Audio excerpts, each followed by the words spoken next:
Umaga po ngayon ay sa makabilang buhay nga po si dating Pangulong Cory Aquino dahil sa cardiorespiratory arrest.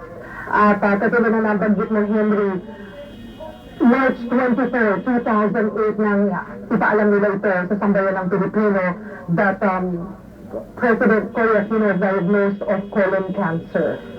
At ngayong Mayo 2009 ay nagumpisa na gamutin ang Pangulo sa magitan ng laparoscopic surgery. Ito ay isang uri ng operasyon para tangkaing alisin yung cancer cells dun sa kanyang colon, matapos rin yung ibang mga medical test, no? At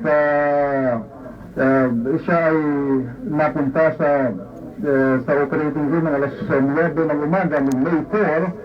At noong May 9, matapos ang 5 araw, ay naging positibo ang development sapagkat noon ay in-announce ni Chris Aquino na naging successful ang surgery sa dating Pangulo. At ang mga doktor ay naging matagumpay sa pag-alis ng cancer cells dun sa colon ng dating Pangulo. Kaya